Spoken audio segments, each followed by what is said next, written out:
In this roundup of a week, the coronavirus is bad news for people, but is it also terrible news for the fight against climate change? The British budget adds new initiatives on climate change, and Extinction Rebellion ponders getting people to literally commit suicide at the COP26 conference. My name is Mallen Baker. This is the Mallen Baker Show for Changemakers. As you know, almost the only thing people are talking about right now is the coronavirus. Cases are multiplying across the world. Countries like Italy are in complete lockdown. Sports events are being cancelled, political election rallies, hundreds of flights are grounded. Indeed, just yesterday, President Trump banned flights to the US from Europe, although not from Brexit Britain. I'm not entirely sure the coronavirus cares that much about Brexit, but well, we'll see. My suspicion is that he probably just did that because he knew it would really annoy the Eurocrats. And so it did. And all sorts of things that we pretty much knew for sure are now very much up in the air. One of the most important is the outcome of the US election. When I discussed it before, I made what seemed to me to be a solid and frankly easy prediction that Bernie Sanders couldn't win the election if he was nominated. That would guarantee a Trump victory, which in any case seemed pretty much on the cards due to the chaos of the Democrat primaries. This was just after the complete fiasco of the botched first caucus. And Democrat voters seem to agree with at least the first part of that sentiment, since as soon as they knew which alternative they should line up behind, they did so. Joe Biden's performance has soared in spite of his, shall we say, less than lucid performances, and Bernie Sanders has plummeted.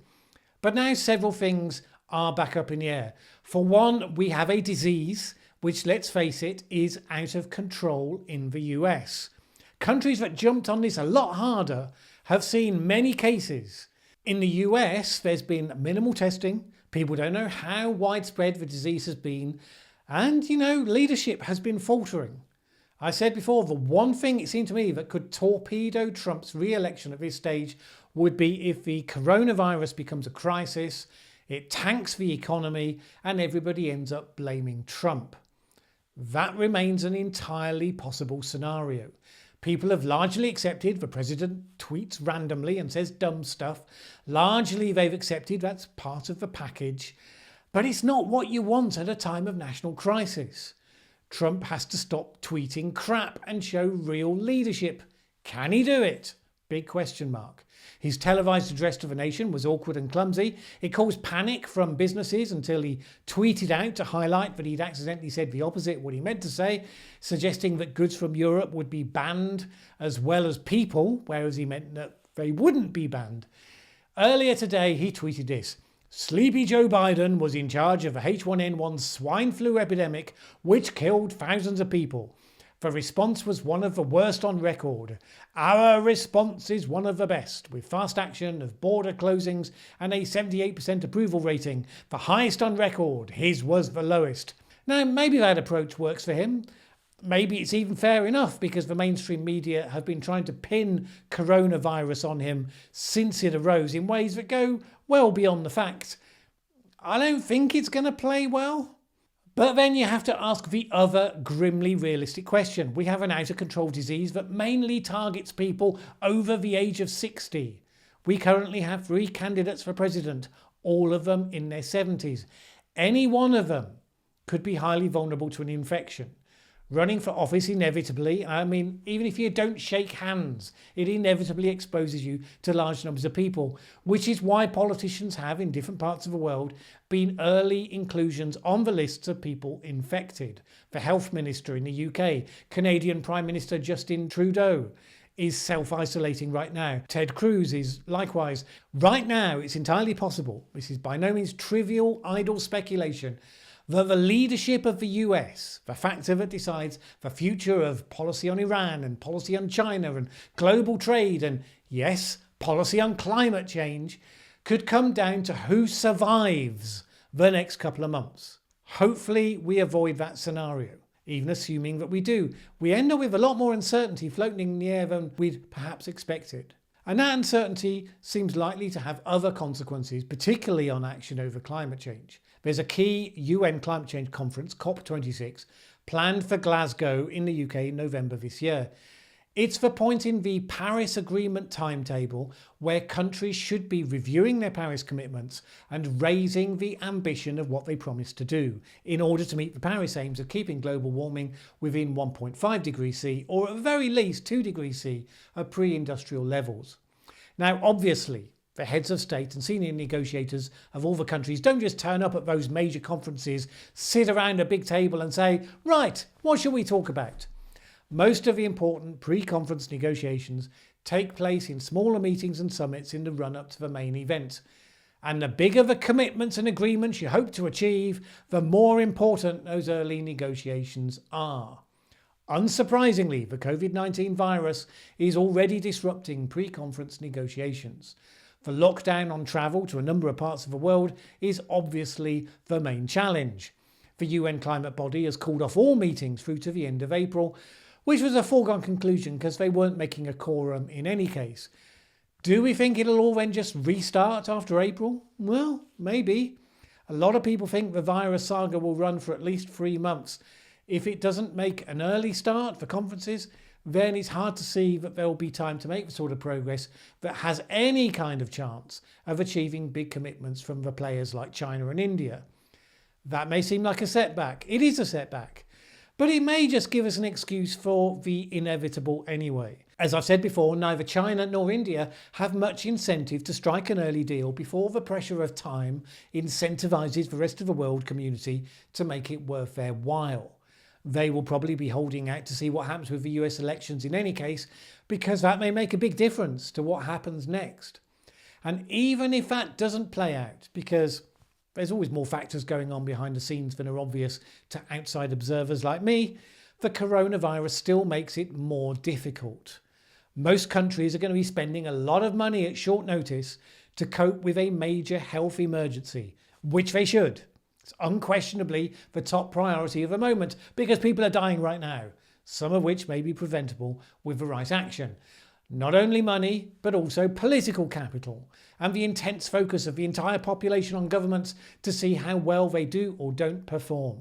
This is certainly not the time when they will feel most able to be setting forward new, bold climate plans, ones that sound even remotely ambitious or risky. Stability, calm, business as usual, these are features that are about to gain a great deal of currency in most countries in the world. And it doesn't just come down to the negotiations. Capital markets will be more difficult probably for companies to secure financing for projects on new technologies such as carbon capture, as well as expansion for renewables generation, let alone nuclear. And with global oil prices hitting the floor for various reasons, that's not going to prove a great motivator for people contemplating shifting to electric vehicles. These things delay the next steps. They don't stop them, to be fair. Of course, some campaigners are hoping that there'll be factors in there pushing in the opposite direction. They think that the coronavirus might bring about long-lasting shifts in carbon-intensive behaviours. They hope that people may remain fearful of flying. They'll come to prefer virtual meetings rather than travelling to conferences, remote working rather than commuting. Nah, I don't see it. When the virus is officially over, I think it will be party time. People like Extinction Rebellion go on about how we need to invoke the war spirit to combat climate change. Well, do you remember what happened at the end of World War II? Party time. People will have been not spending money, holed up in their homes, standing a metre apart. They will end up flying when and where they want. It'll be sex and drugs and rock and roll, but with plenty of carbon emissions all rolled into the mix. And the environmentalists will moan about it, and it will just reinforce in everyone's minds why these people are so unlike normal people and therefore not to be trusted with power. Not helped by some apparently celebrating the crisis, like how they look at emissions in China are down and say this goes to prove that in spite of all those people saying that rapid change is not possible, clearly it really is. Well, yes, it happened in China because the economy stopped and people died. Because poor people have no resilience in tough times and they weren't able to get medicines. Not a great example to point out approvingly. And the obviousness of that is coming soon to a neighbourhood near you. And the human consequences are only just getting going, because the shockwaves will ripple through the economy, lots of people losing their jobs, not to mention their loved ones, and they will be remarkably not in the mood to have someone blocking the roads used by their ambulances to take people to hospital. It's just a prediction. I'm reasonably confident in it. Speaking of the economy, the UK had its annual budget this week, where the brand new Chancellor of the Exchequer brought in a budget with lots of short-term support for efforts to fight the coronavirus, as you would expect, but also a number of environmental measures, which you would also expect because it was the first budget since the government committed to net zero carbon by 2050. The detailed budget, the so-called Red Book, reiterated that commitment. The transition to a net zero economy by 2050 will require radical changes in every sector. It says that cutting carbon remains a major government priority. So what did that mean in practice? Well, it didn't mean major infrastructure spending on things like heating, the really big, expensive commitment. That was delayed until a national infrastructure strategy, which will be published later in the spring, which isn't entirely surprising since the Chancellor Rishi Sunak only dropped into the job 4 weeks ago, and getting a budget out at all will have been a massive effort. What there was, though, didn't really please environmentalists, with over £27 billion down to be spent on roads in the next 5 years. And regardless of the fact that on the net zero plan we have a fully decarbonised system of road transport, the campaigners nevertheless continue to hate cars, whatever fuels them. And the idea that people want to use them is just out of this world. They're right in one sense, which is that in the short term, before a real shift becomes evident towards electric cars, more traffic, of course, means more pollution and more carbon. And the bit the campaigners really hated was the continued freeze of petrol fuel duty. Given recent high prices, governments have been reluctant to put more on the prices than they already do. Which is, a huge amount. Massively more government tax on fuel in the UK than anything like, for instance, in the US. Nobody else but the campaigners are complaining about it at the moment, and at this precise point in the coronavirus life cycle, good luck if you're going to be promoting public transport as the way to go. The government announced £500 million over the next 5 years to help put in place an electric vehicle charging infrastructure, which it said should be enough to ensure that no motorist was more than 30 miles away from a rapid charging station. There will probably be additional government incentives to encourage people to switch to electric vehicles. In the short term, there was an extension to a plug-in car grant scheme that can get up to £3,500 towards the cost of a new EV. Other changes in brief: it increased the climate change levy paid by businesses on the use of gas. It's looking at either a UK emissions trading system or a carbon tax to replace the EU version from 2021 when Brexit is complete. It delivered at least £800 million to work on carbon capture and storage technology. It promised that 30,000 hectares of trees will be planted over the next 5 years. That sounds like a lot. I mean, it is a lot. But it's significantly less than the 30,000 hectares per year that was promised in the party's manifesto. And that said, it's quite possibly not easy just to turn around on a dime and on day one achieve that level of planting. The Committee on Climate Change suggested 30,000 per year from 2024 until 2050. And there's probably a reason why they gave a start date of 2024 and not immediately. If anyone knows the answer on that one, add a comment below this video. The budget repeated support for new nuclear and new gas-fired power station with carbon capture and storage. That said, although there was a solid promise of support for construction of a plant of the latter type, there was no specific pledge at this stage in relation to nuclear. There's just one new nuclear power station currently under construction. The Committee on Climate Change envisaged 3.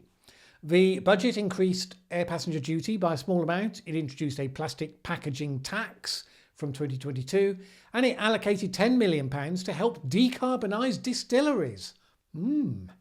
The really big ticket item was all about mitigation, which was the doubling of money being spent over the next 5 years on flood defences, £5.2 billion to protect over 300,000 homes. Given the extensive flooding through February, that was pretty much always going to happen. So, what's the headline? If you're an environmental campaigner, it's too little too late. But that doesn't really mean much because that's always what the message is from the environmentalists. For the rest, it's a cautious indicator of the direction of travel. Still able to be squared with a commitment to net zero, particularly bearing in mind the extraordinary position with the coronavirus. Some of that will need to be reinforced in the spending review when it appears soon. It's a measured start, not going to frighten too many horses. Already more than what some figures on the right want, and they are fighting back. So it may well be an exercise in testing the art of the possible, which is what happens in politics. Nothing to lose your head about. Unless you're one of Extinction Rebellion's shock troops contemplating new and more extreme ways to capture the agenda when we get to the COP26 summit in November, in which case losing your head might literally be what you're planning. Stories emerged this week that the group was considering more extreme and dramatic action to capture attention around the time of the summit, up to and including people who would go on hunger strike to the death, or people who would otherwise commit suicide at the conference. Yes, indeed. It was only a week or two ago I was repeating my long-held view that the more XR recruits people by telling them that their children may not live to grow old, a suggestion which is not supported by the mainstream science, as I keep pointing out. And so long as it keeps pushing that urgent deadline message, the more likely it would ultimately create people whose desperation would make them think they had to resort to more extreme measures because the other things they tried hadn't worked quick enough. Now, I imagine that would lead to a splinter group that would go underground, give up on the whole non-violence pledge. There is a group that rhetorically claims to be in that space, which I mentioned a couple of weeks ago, but they seem to be mostly harmless hippies who talk a good fight. It may still happen. Nobody will advertise it in advance. What I hadn't considered was that instead of that, people might turn towards this sort of public self-harm. Now it turns out that this was the leak of a far-reaching internal brainstorm of internal things the group could do, not a specific proposal that they should do it, which is why it's low down on the order list for this episode. It remains speculation, not any kind of settled intent. But it's significant that such an idea makes it onto a brainstorm like this. It's an indicator of exactly what I've been saying. If you use cult-like recruitment message to create a sense of truly profound panic in your activists, this is the sort of place that logically leads. And I understand the mindset. It's the view that if we show ourselves to be vulnerable in this way, that we're prepared to hurt ourselves even to the degree of serious injury or death, then they'll have to listen to us. Then they'll ask themselves why ordinary people are prepared to do this. This argument is based on a misconception. If you're even remotely considering such a thing, please consider this. Because no, they won't ask themselves why ordinary people are prepared to do this. They will say these people are crazy lunatics. They are extremists who look nothing like us and with whom we have nothing in common at all. They will say, how did they manage to brainwash these people into taking this sort of extreme action? They will say, why didn't more of the climate scientists who gave them encouragement and support notice how dangerously off the rails they were going? They will say all sorts of things. Do you know what they won't say? They won't say, here are some brave people prepared to die for our children. Let's talk about climate change and then take action. Lots of crazy groups in various countries have had members of their group commit suicide in some way over the decades. Do you remember a single one of them achieving their goals because they did that? Ever? A single one? I don't. They get written up under the heading of tragic actions taken by fanatics. So good luck with that. All right, time for a quick couple of things I like and a thing that I don't. First, a thing that I like on the topic of free speech.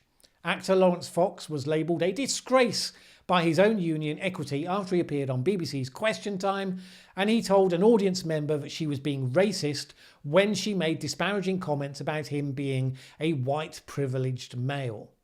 For some time it seemed like it would be the usual procession. Famous person expresses a sincerely held belief, part of a fair comment discussion, regardless of whether you agree with him or not. Said person then gets cancelled by a mob and then gets fired or never works again, which is what usually happens. What doesn't usually happen is that the other side backs down, but in this case That's what happened. Equity has now apologised to Laurence Fox, and it said this: "We are sorry that in the tweet he was called a disgrace by Equity. It was a mistake for Equity as an organisation to criticise him in this way. Nothing in Equity's later statement was intended as a slur on his character or views or to suggest he should be denied the ability to work. We would like to make that clear. Equity and Laurence Fox condemn prejudice unequivocally in all its forms." And this, of course, was absolutely right. A simple reflection that you can have such a discussion in a civilised society. Didn't fly well with everyone, however. A few hours later, the Equity Race Equality Committee tweeted this: "It is with deep regret that following Equity UK's statement this morning, all members of Equity's recently renamed Race Equality Committee, formerly the Equity Minority Ethnic Members Committee, feel we have no choice but to resign as committee members." Let's just say that the responses to that tweet were somewhat unsympathetic. I mean, universally, they made the comment sections of my videos critiquing Tony Heller look like a squadron of cheerleaders proclaiming my wisdom. Now, we need those good outcomes because unfortunately the other sort are still coming thick and fast. Early this week, the Labour Party suspended Trevor Phillips, the former head of UK equality watchdog and lifelong anti-racism campaigner. They suspended him for alleged Islamophobia. This was for historical public comments he'd made, but which suddenly became of interest when he was one of a number who said that they wouldn't vote Labour in the last election because of the party's problem with anti-Semitism. The party's in the process of choosing its new leader, who is going to have a choice of whether to make the attempt to clear all that mess up or to become the new face of an increasingly out-of-step activist base. You'll remember that I covered before that many of the leadership contenders had signed up to a pledge to eject from the party anyone labelled as transphobic, which was so broadly drawn as to include anyone who believes in some really rather mainstream biological concepts. One thing that I sort of liked, I mean, really I don't approve of these sorts of pranks, but well, you know, Prince Harry was duped by Russian pranksters who pretended to be Greta Thunberg and her father. I have a sneaking respect for whichever of these two was able to pull off a Greta impersonation so good as to fool the prince. I mean, you wouldn't think it to look at them. Harry was recorded saying that President Trump, because of his support for coal, had blood on his hands. And he suggested that Trump wouldn't want to have a discussion with Greta because she would outsmart him. Not at all like Harry was outsmarted by a Russian bloke, obviously. To be fair, it's not the first time they've done that. They also fooled Bernie Sanders into thinking he was talking to Greta, and they convinced Elton John he was speaking to Vladimir Putin. So that's a thing.